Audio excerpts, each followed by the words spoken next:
Euzu billahi mineşşeytanirracim. Bismillahirrahmanirrahim. Muhterem Müslüman kardeşler,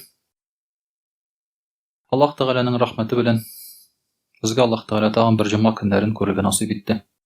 Şuşa günlerde elhamdülillah dileklerimiz tolu iman bilen meşitlerge kildik. Allah Subhanahu ve Teala'nı alılarga hem anga her barça maqtawlarыбызны, şükürlerimizni bildirirge. Allah Teala her barça ibadetlerimizni, şuşa maqtaw hamd senelerimizni kabullardan kıla kursun.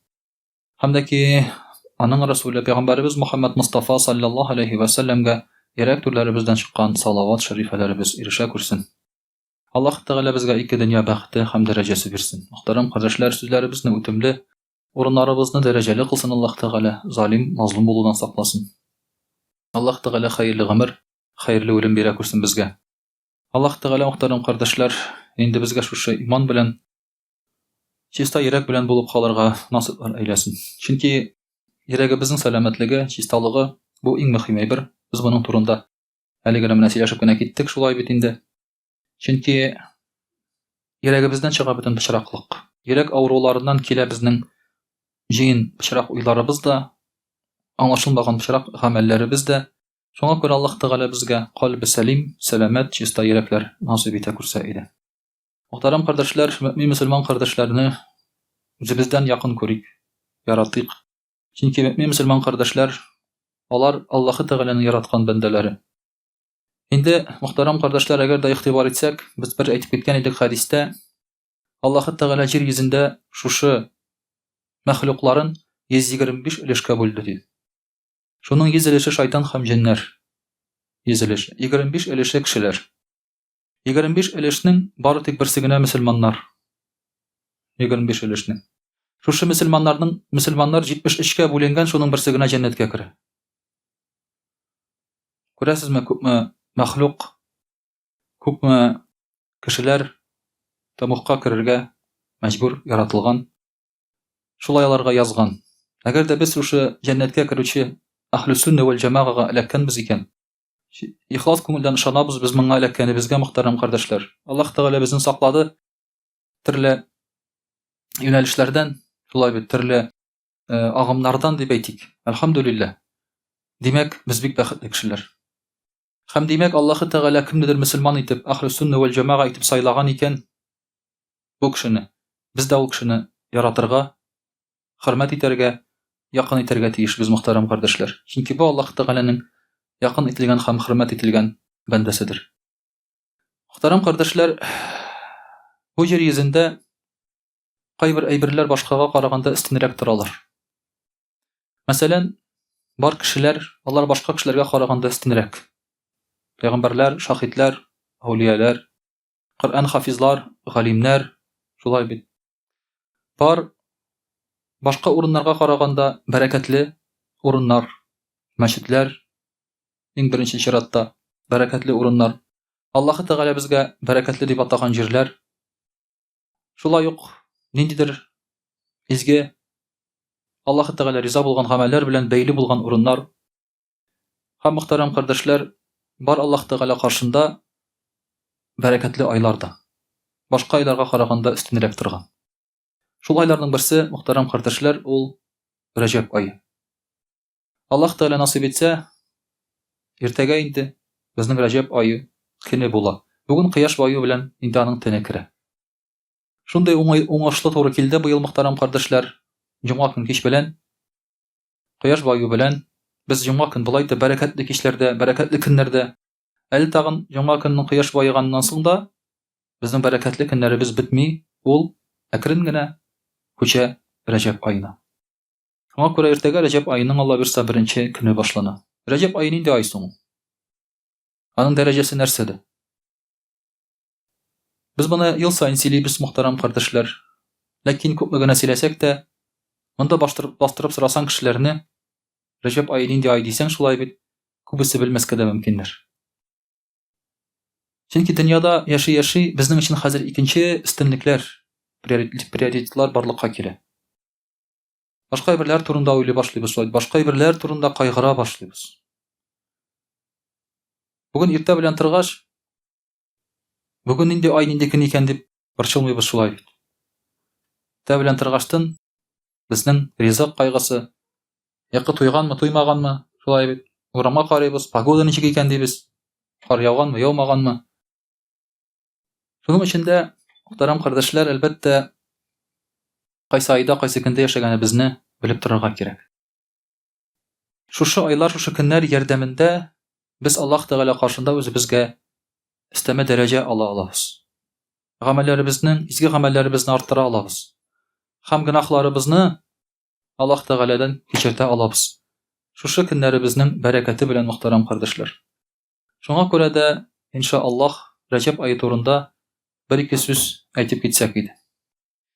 Рәҗәб ае нинди ай соң дигәндә, Пәйгамбәрбез саллаллаһу алейхи ва саллям әйтә, Рәҗәб ае башка айлардан өстен ди. Ничек итеп өстен? Коръән кеше сүзеннән өстен булган кебек ди. Әйтик, Коръән ул нәрсә? Ул Аллаһ Тәгаләнең сүзе. Аллаһ Тәгаләнең сүзе кеше сүзеннән ничек өстен булырга мөмкин? Моны чагыштырып та булмый хәтта. Чөнки Коръәнгә тиңдәш юк бер ничек тә. Кеше сүзен Коръән янына куеп карап та булмый, ялгыш кына да. Әгәр дә, мәсәлән, конкурс игълан итәләр икән, Коръән кебек шигырь язабыз дип. Бу конкурсны алдан ук әйтергә кирәк, уңышсыз дип. Чөнки җиңүчеләр булмады дип әйтергә кирәк. Һәм булмаячак та. Мондый конкурсны шуңа күрә үткәрмиләр дә, мөхтәрәм кардәшләр. Аллаһ Тәгаләнең сүзе вне конкуренции өстен булып калачак. Ул әйткән сүз иң изге сүз булачак. Шуның өчен дә бу дәрәҗәле Аллаһның сүзе кеше сүзеннән ничек өстен булса, Рәҗәб айыда шулай өстен башка айларга караганда. Башка айлар нинди айларлар? Ул, мөхтәрәм кардәшләр, хәрам, изге булмаган айлар турында сүз бара. Монда Рамазан ае турында сүз бармы? Аларның аерым дәрәҗәсе. Шәгъбан, Рамазан, шулай бит Мөхәррәм, Зөлкагъда, Зөлхиҗҗә. Әмма башка гади ай белән чагыштырганда, ул шундый өстенлектә ди. Димәк, бу гади ай түгел. Пәйгамбәрбез саллаллаһу алейһи ва саллям дәвам итеп әйтә, Шәгъбан ае ди, Шәгъбан ае башка айларга караганда өстенрәк ди. Мин сездән ничек өстен булсам, шулай өстен ди. Пәйгамбәрбез саллаллаһу алейһи ва саллям әйтә. Ягъни Пәйгамбәрбез саллаллаһу алейһи ва саллямның дәрәҗәсе ни дәрәҗәдә зуррак безнекенә караганда? Без гади кеше, Пәйгамбәрбез саллаллаһу алейһи ва саллям Аллаһның илчесе һәм пәйгамбәре. Аның дәрәҗәсе бездән ничек өстенрәк булса, бездә шулай бит Пәйгамбәрбез саллаллаһу алейһи ва саллямнан шулай түбән. Шәгъбан аеның да башка айларга караганда дәрәҗәсе шундый өстен ди. Мөхтәрәм кардәшләр, Пәйгамбәрбез саллаллаһу алейһи ва саллямның дәрәҗәсе нинди? Аллаһ Тәгалә әйтә, Бисмиллаһир-рахманир-рахим, "Ва ма арсалнака илля рахматан лил-аламин." Без сезне шушы галәмнәргә рәхмәт итеп җибәрдек ди. Пәйгамбәрбез саллаллаһу алейһи ва саллям килгәч дөньяга, галәмнең кагыйдәсе үзгәрә. Бу җир йөзендә яшәү тәртибе, кагыйдәсе үзгәрә. Ничек үзгәрә ул? Пәйгамбәрбез саллаллаһу алейһи ва саллям килгәчтен җиннәрнең эшләре бетә. Ул килгәч. Без бу дөньяда хәзер, әлхәмдүлилләһ, җиннәр белән күрешмибез. Кая баба-ягалар, лешилар, кащейлар, шулай бит. Аның белән күрешкәннәр безнең элеккеге бабаларыбыз. Алар белән көрәш алып барганнар. Алардан курыкканнар. Без бүген күрешмибез, әлхәмдүлилләһ. Бүген без урманга барып, үзебез генә кунып кайта алабыз. Чыкмый безгә бер нәрсә дә. Әлхәмдүлилләһ. Кемгәдер чыгадыр шулай. Кемгәдер өендә дә чыга инде. Куркып, аннан түгел инде. Менә шулай итеп, мөхтәрәм кардәшләр, галәм үзгәрә, тәртип үзгәрә галәмдә. Җиннәрнең кешеләре бетә. Аллаһ Тәгалә халыкларны гөнаһлары өчен бу дөньяда җәзаламый башлый. Пәйгамбәрбез саллаллаһу алейһи ва саллям килгәч. Теләсәңез эшләгез. Бүген намаз ташласагыз, яшен сукмый сезне. Бүген ураза тотмасагыз, яшен сукмый, бер нәрсә булмый. Ашта калмыйсыз. Бүген чыгып зина кылсаң, аппаратыңыз элеп төшми. Бер нәрсә булмый. Бер нәрсә булмый. Чөнки Аллаһ Тәгалә кагыйдәне үзгәртте. Элек Пәйгамбәрбез саллаллаһу алейһи ва саллям килгәнче, әгәр берәр халык, берәр кавым гына кылса, Аллаһ Тәгалә аңа шундук җәза бирә иде.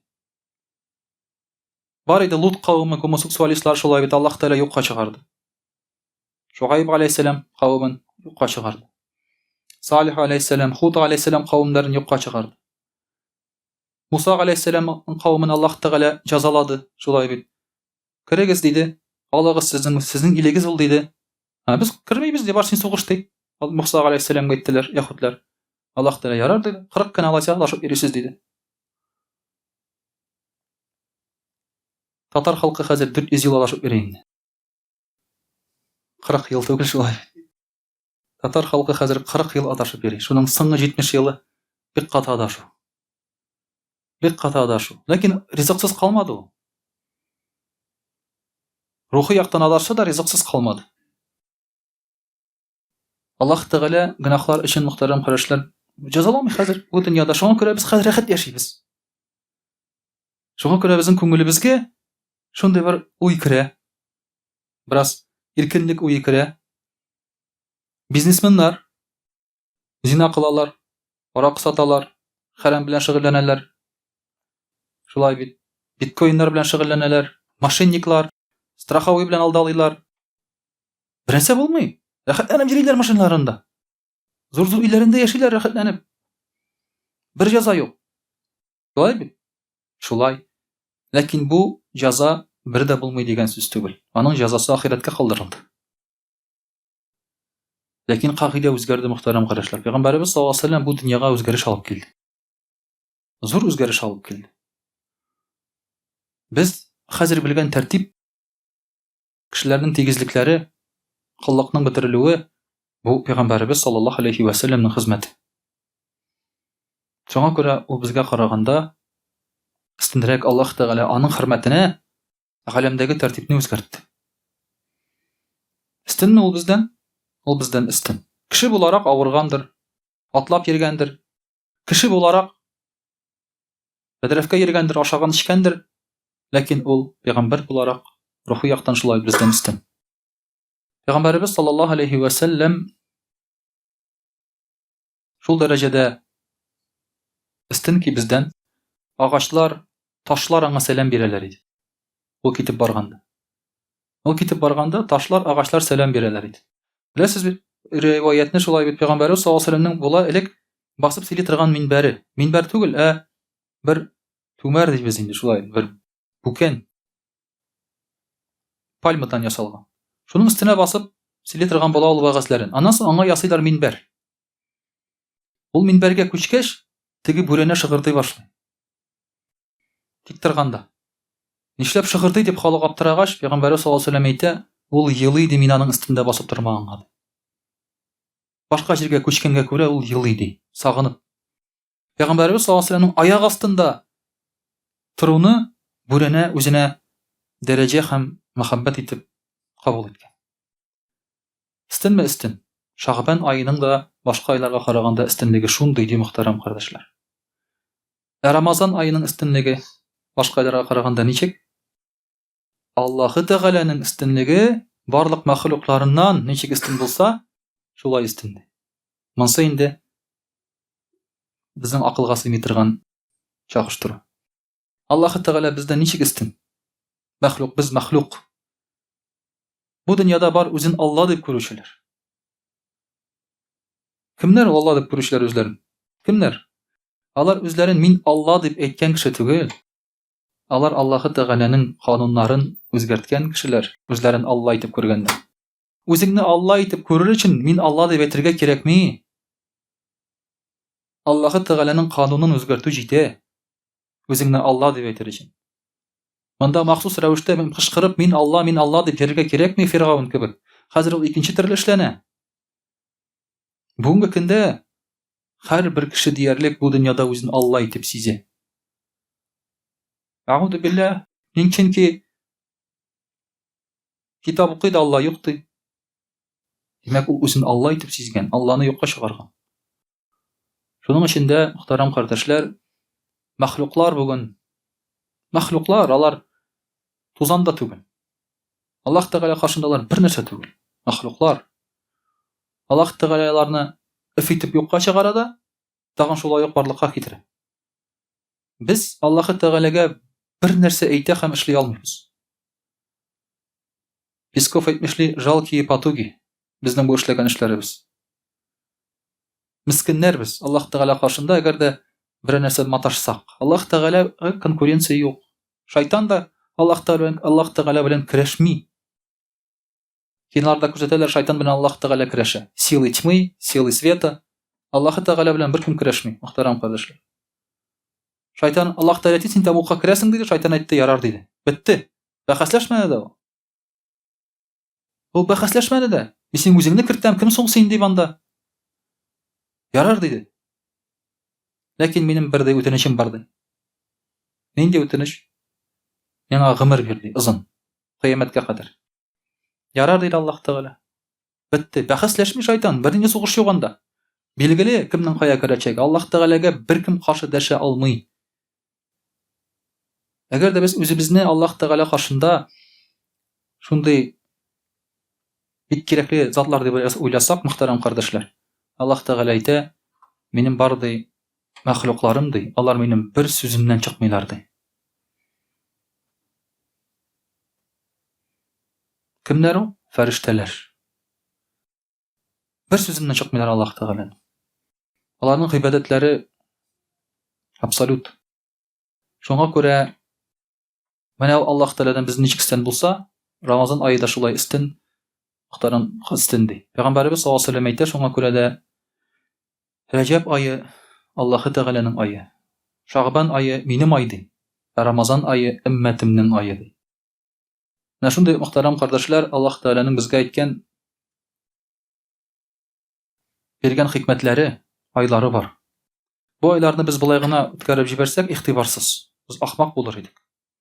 Шуңа күрә дә искә төшереп менә шушы Рәҗәб айлары турында мөхтәрәм кардәшләр алабыз без. Рәҗәб айының хикмәте нәрсәдә?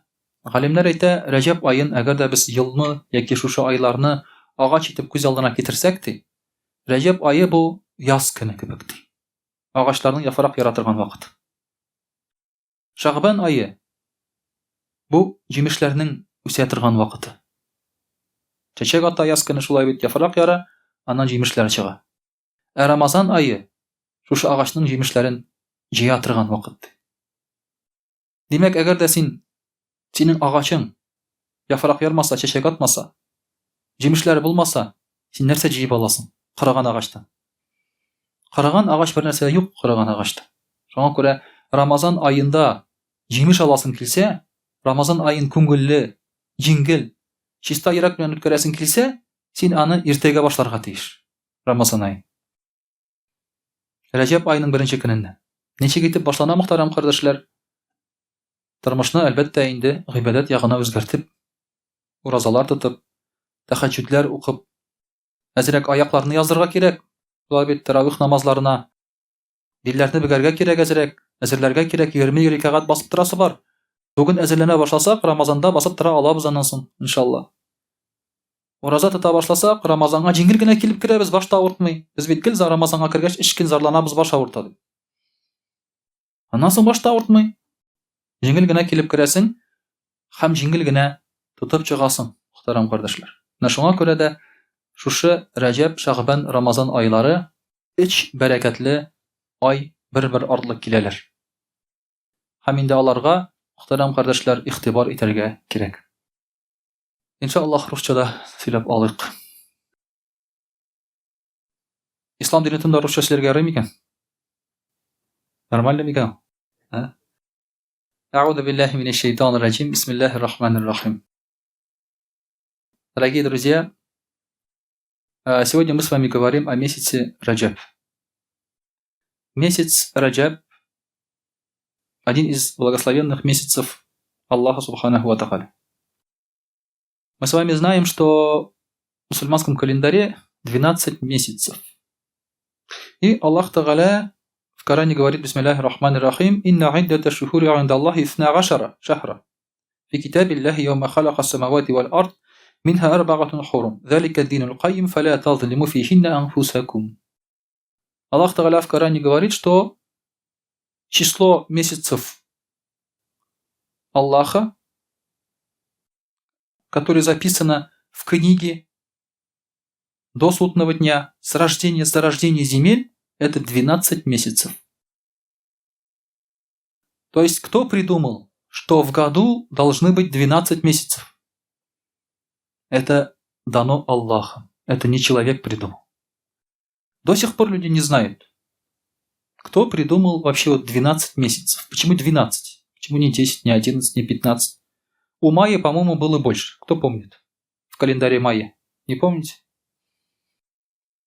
Скучные какие-то.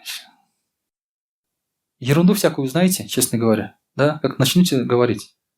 А серьезные вещи не знаете. Календарь майя. Как не надо. В 12 году Земля должна была закончить век.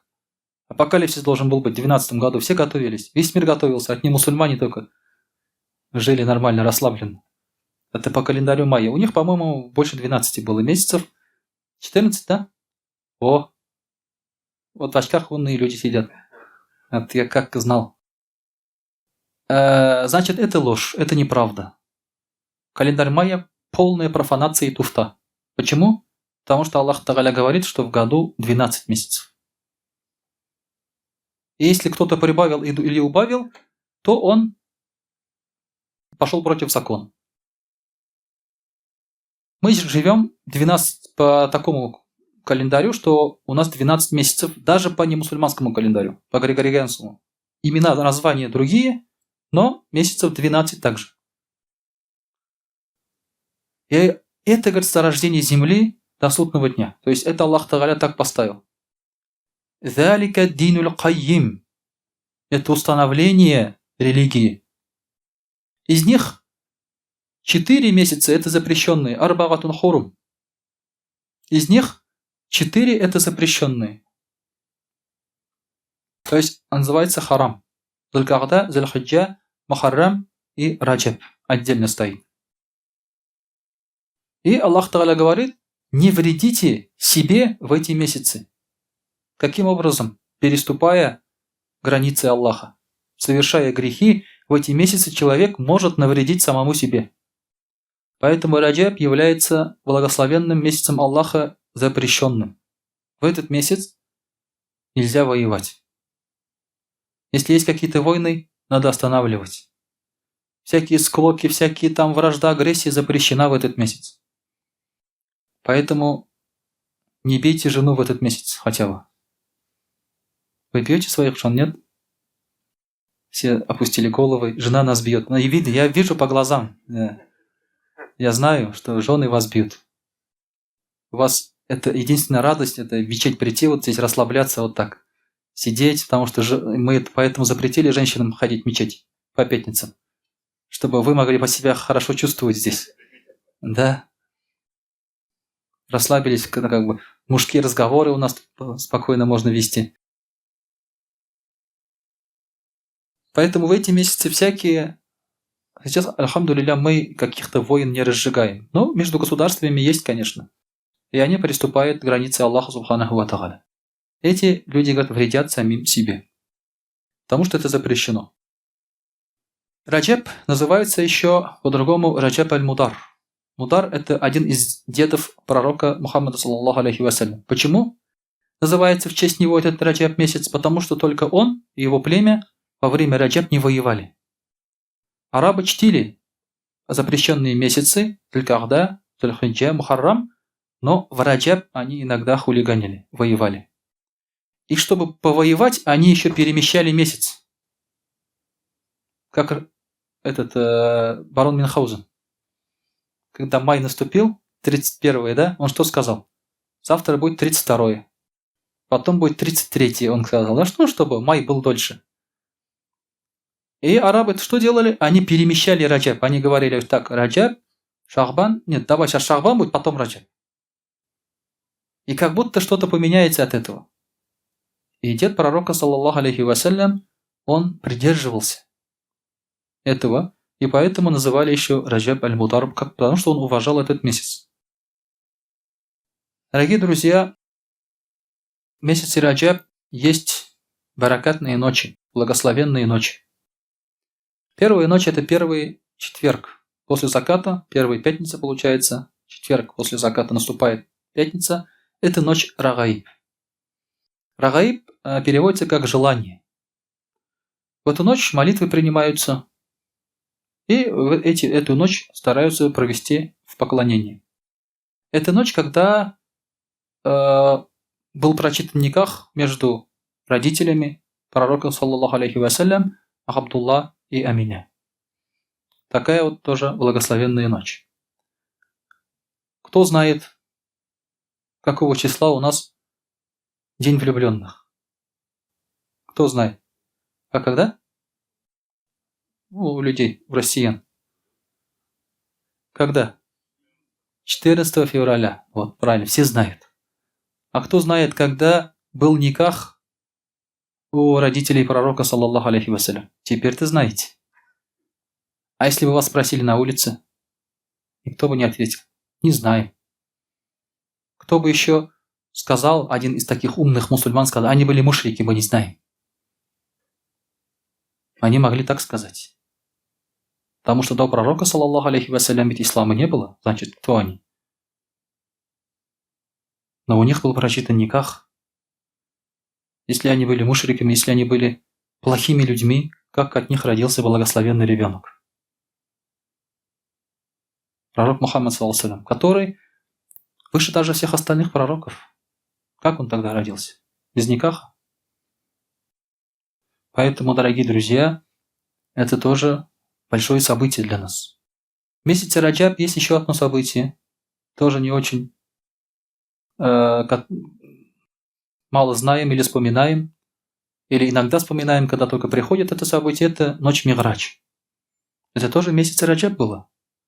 То есть пророк, саллаллаху алейхи вассалям, разговаривал с Аллахом, субханаху ва тааля, напрямую.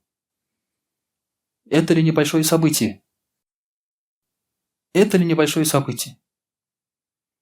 Потому что когда нам говорят, кто видел Аллаха, кто с ним разговаривал, покажите мне его. Мы говорим, да, есть такой человек.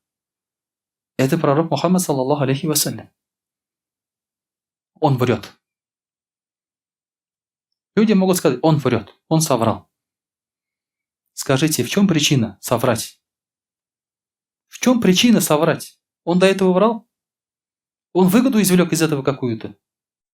То, что он себя пророком объявил, он какие-то мирские получил блага из этого?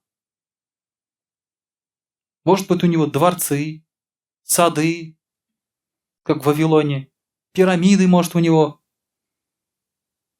Что у него? Он даже своим детям не оставил ничего и не завещал. Куда бы, например, ни пошел мой потомок, везде его должны встречать, кормить и давать жилье. Даже такого хадиса нет. Что он извлек? Тогда зачем ему врать? Поэтому, когда у нас просят доказательства, вот где Аллах, вот.